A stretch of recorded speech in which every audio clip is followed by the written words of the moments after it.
साहित्य निधि में सुनिए विष्णु प्रभाकर की लिखी हुई कहानी नीलकमल का पलायन।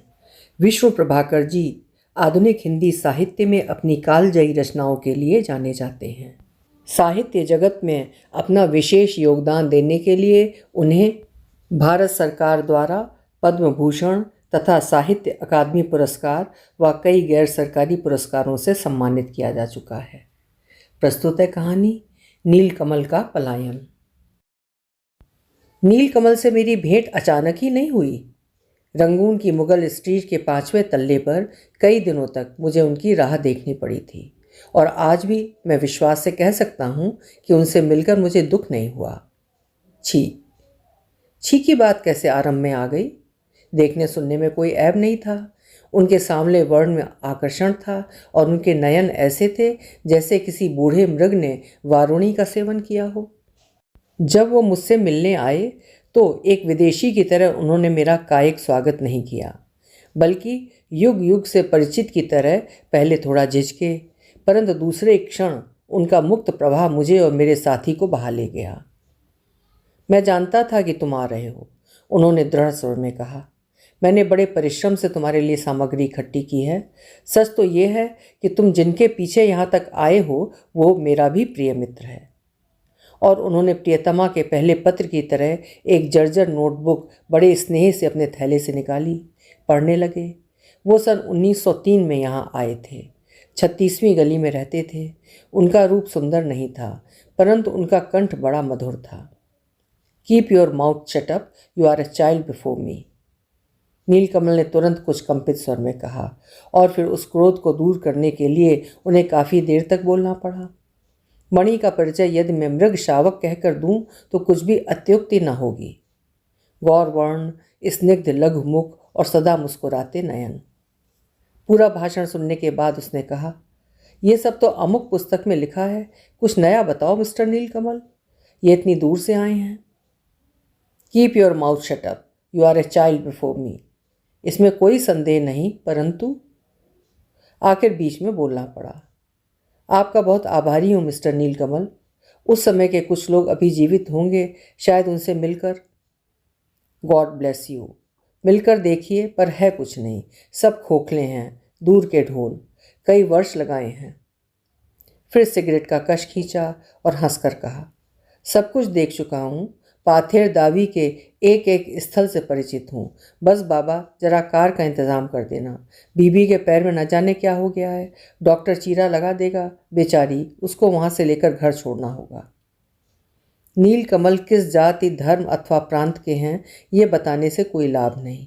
वो मात्र एक व्यक्ति है, इसीलिए उनकी पत्नी विजातीय और विधर्मी ही नहीं, विदेशिनी भी हैं। सुंदरी, सुमुखी, यौवन में निश्चय ही रूपसी रही होंगी। नीलकमल इस बुढ़ापे में भी उस रूप की प्रशंसा करते नहीं अघाते। छोटे से ऑपरेशन को लेकर बहुत ही व्यस्त हो उठे हैं, मानो मर्मांतक पीड़ा हो रही है। ऑपरेशन के बाद बड़े आदर और स्नेह के साथ उसने विदेशिनी को अंक में भरकर कार तक पहुंचाया और अंदर बैठकर बार बार उसके मुख को उठाकर कहना शुरू किया, देखो तो इस मुख कमल को कितना सुंदर है, अनुपमेय। 40 वर्ष पहले क्या हुआ, 17 वर्ष की लड़की, 21 वर्ष का लड़का, दोनों परम सुंदर, दोनों में प्रेम हुआ, दोनों भाग गए, शादी हो गई। फिर बीच बीच में पीड़ा से कराहती विदेशिनी की ओर अर्ध उन्मीलित नैनों से देखता हुआ गा उठा, तुम्ही विद्या, तुम्ही धर्म, त्वम ही प्राणी शरीरे बाहुते, तुम्ही माँ शक्ति, हृदय तुम्ही माँ भक्ति, तोम राई प्रतिमा, गड़ी मंदिरे मंदिरे, तुम उर्वशी हम नहुष, तुम्ही डीजल इंजन हम गधा गाड़ी। सहसा मणि की याद आ गई। मैंने कहा, मणि को भी ले चलें? मैं कमांडर हूँ, मेरी आज्ञा मानो। मणि को मैंने इस पेड़ के नीचे खड़ा किया था, अब वो वहाँ नहीं है, छोकरा है, एकदम गैर जिम्मेदार। इन लोगों पर विश्वास मत करो बाबा, मुझ बूढ़े की बात सुनो। चलो ड्राइवर, पहले बीवी को घर छोड़ना है। आह, कितना कष्ट है तुमको। उसके बाद भी क्या छुट्टी पा सके? गदगद होकर उसने कहा, आहा, साक्षात बुद्ध भगवान हमारी कुटिया में पधारे हैं, धन्य हो गया हूँ। साहित्यिक भगवान ही होता है, मैं भी साहित्यिक हूँ। बौमा आओ तो देखो कौन आए हैं, कृपा करके एक एक कप चाय ले लें।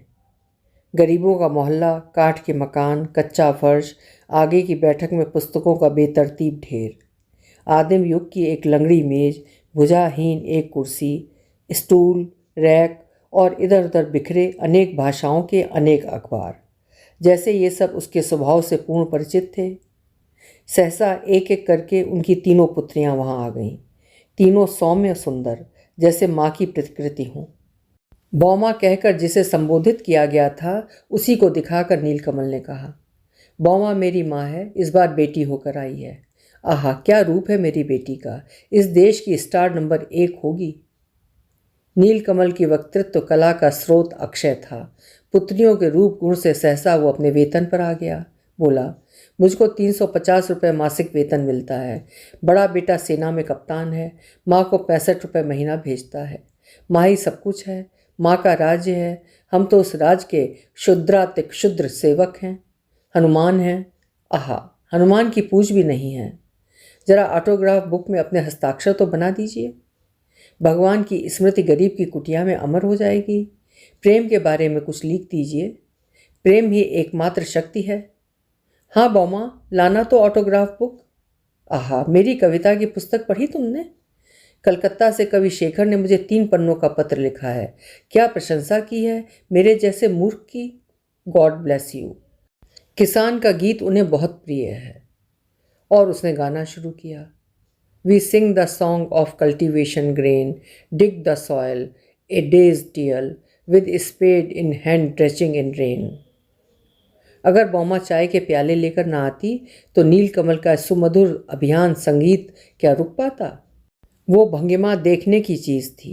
उसी स्वर में उन्होंने याचना की, चाय पीकर बौमा का एक चित्र उतार देंगे। मेरी ये रूपसी बेटी सचमुच चित्र की वस्तु है। इस देश में एक दिन इसका नाम गूंजेगा। और कहा, आओ बौमा, भगवान बुद्ध तुम्हारा चित्र उतारेंगे। तुम भी आओ माँ, और बेटी तुम भी। और मेरी प्यारी मुन्नी कहाँ गई?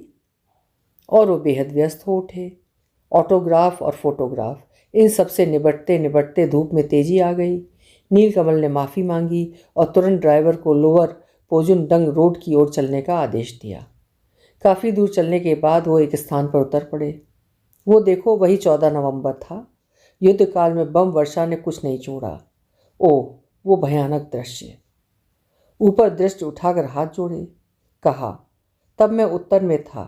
सांस रोककर उस विध्वंस लीला को मैंने देखा है। और फिर मेरे कान के पास मुंह लाकर कहा, 3 साल जेल में रहा हूं। क्यों? आहा, गॉड ब्लेस यू। तुम्हें पता नहीं, सेना में मैं बड़ा अफसर था और वीर सेनानी नेताजी सुभाष चंद्र बोस भारत की स्वतंत्रता के लिए प्राणोत्सर्ग का निमंत्रण दे रहे थे। आहा, भयंकर वर्षा, हवाई जहाज़ों की तूफानी गड़गड़ाहट, मूर्तिवत जनता के सामने मैंने उन्हें 8-8 घंटे तक भाषण देते सुना है, जैसे नीलकमल कहीं सुदूर अतीत में खो गए हों। फुसफुसा कर कहा, लेकिन उन्होंने मुझ पर गबन का आरोप लगाया। God bless you. मेरी विदेशिनी ने तब किस किस के दरबार में गुहार नहीं की। कैसे उसने मेरी मुक्ति कराई, क्या वर्णन करूं। अच्छा, वो देखते हैं ना, नंबर 269, यही तो नंबर 14 के स्थान पर नया मकान बना है। फोटो लो बाबा। और उसके बाद बोले, यहाँ वो अखाड़ा था जहाँ कुश्ती करने के बहाने भारतीय क्रांतिकारी इकट्ठे होते थे। जहाँ सेना का भवन है वहाँ भारती का मकान था।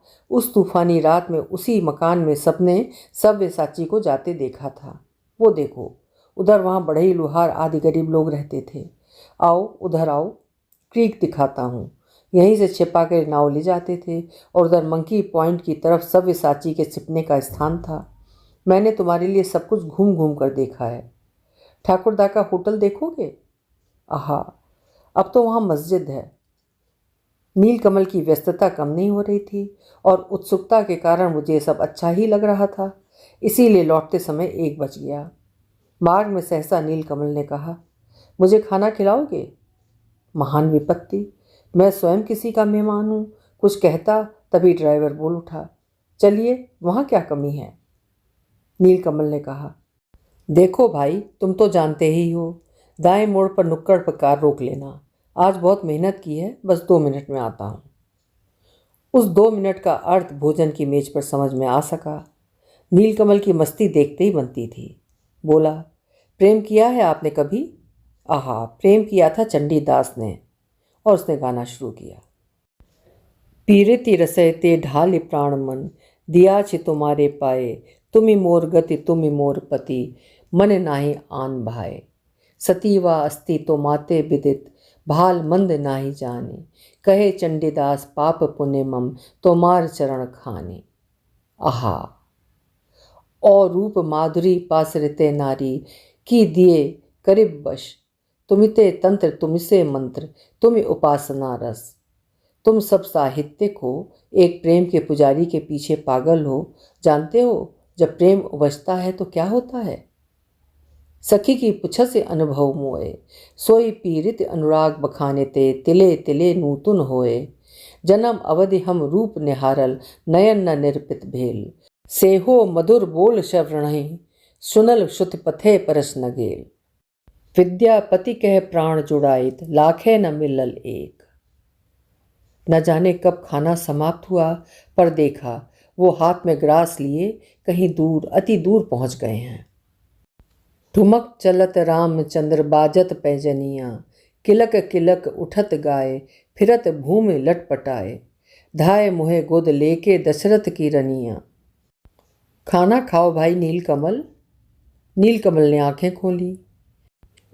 अब भी दिलकश है तेरा हुस्न, मगर क्या कीजिए, और भी दुख है जवाने में मोहब्बत के सिवा। राहतें और भी हैं वस्ल की राहत के सिवा, मुझसे पहले सी मोहब्बत मेरे महबूब न मांग। फिर कई दिन बीत गए, नीलकमल के दर्शन नहीं हुए। मणि से पूछने पर उसने कहा, आजकल नीलकमल की खूब पिटाई होती है। हतप्रभ मैंने पूछा, कौन पीटता है? मणि बोला, उनकी पत्नी और पुत्रियां। विश्वास नहीं आया। वे सौम्य सुमुखियां उसे क्यों और कैसे पीटती हैं? मणि बोला, प्रेम और रूप से पेट भरता देखा है कभी? नीलकमल वेतन को भी प्रेम रस में घोल कर पी जाता है। आखिर वो देश छोड़ने के दिन आ गए। मन ना माना तो एक दिन हवाई अड्डे जाते जाते उसके घर पहुंच गया। कहीं जरा भी तो अंतर नहीं। वही दृश्य, वही रूप, गदगद स्वर में पुकार उठे, आहा, गॉड ब्लेस यू। मैं कहता था ना कि भगवान अवश्य पधारेंगे। बौमा, देख तो कौन आए हैं, चाय तो ला। क्या कहूँ, विदेशनी मरते मरते बची है। देखो ना, रूप कैसा मुरझा गया है। 7 दिन अस्पताल में रहना पड़ा, फिर से ऑपरेशन हुआ। क्षण भर में पत्नी, पुत्रियां और पुत्र भी हमारे चारों ओर थे। वही सौंदर्य, वही विनम्रता, वही गरीबी और वही अस्त व्यस्तता। साथी ने कहा, जा रहे थे सोचा मिलते चलें। आहा, गॉड ब्लेस यू। मेरा उपन्यास तो देखा ही नहीं। यहाँ के जीवन पर इससे अधिकृत रचना आज तक नहीं हुई है। पूरा हो जाने पर। साथी बोले, ये तो आप बहुत महत्वपूर्ण काम कर रहे हैं। आहा, गॉड ब्लेस यू। आप पहले व्यक्ति हैं जिसने इस तत्व को समझा। भारत जाकर किसी से कहना वो इसे जरा देख ले। 33 करोड़ देवताओं का देश है। मैंने कहा, अवश्य कहूँगा, लेकिन अब तो। बस्ता खोलकर उन्होंने पांडुलिपि निकाली। कहा, तुम्हारे पहले साथी ने मुझे पत्र लिखा है। God bless you. कितना सुंदर पत्र है। मेरी बेटी के शील, सौजन्य और सौंदर्य पर वो कितना मुग्ध है। पढ़ो तो। ऐसा ही पत्र तुम भी लिखोगे क्या? कई देशों में घूमने के बाद फिर उसी स्थान पर लौटना पड़ा। संदेश भेजने पर एक दिन वो आए, लेकिन केवल कुछ क्षणों के लिए। बड़ा आश्चर्य हुआ।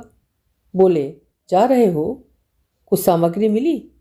आहा, यहाँ के लोग छूछे हैं, बास्टर्ड, किसी की मदद नहीं करते। मणि ने कहा, मिस्टर नीलकमल, आप गलत। Keep your mouth shut up. You are a child before me. तुम लोगों को कुछ आता जाता नहीं। और वो लौट पड़े। बीवी बहुत बीमार है। अच्छा, जरा सुनो तो। जीने तक उन्हें छोड़ने गया। वहीं एक क्षण रुककर उन्होंने मुझे देखा और कहा, जानते हो, मैं रामकृष्ण परमहंस का अवतार हूँ। मेरी समझ में कुछ नहीं आया। यद्यपि मणि ने इस बात का संकेत कर दिया था, लेकिन मैंने उसे गंभीरता से नहीं लिया। नीलकमल ने कहा, I am going to prove it one of these days. My wife is Sharada माँ। हाँ, विदेशनी शारदा माँ का अवतार है। मैं सच कहता हूँ, you will fly to me one day. अब तो जाओ। मैंने कहा, ऐसा है तो अवश्य आऊँगा। मैंने नेताजी के बारे में सामग्री इकट्ठी की है, शरद के बारे में भी बहुत परिश्रम किया है। तुम्हारे मेरे नोट मिलते हैं। God bless you. अच्छा, पत्र देना। दूंगा। बच्ची का फ़ोटो भेजना, वो इस देश की स्टार नंबर 1 होगी। भेजूंगा। नीचे उतरते उतरते कहा, और मेरे पत्र की राह मत देखना, लिखना, वही प्रेम है, वही सत्य है। और फिर एकदम नीचे उतरते चले गए। आज भी वहाँ से मित्रों के पत्र आते हैं, पर मणि के अंतिम पत्र में बड़ी चिंता की खबर है। लिखा है, नीलकमल की नौकरी छूट गई है।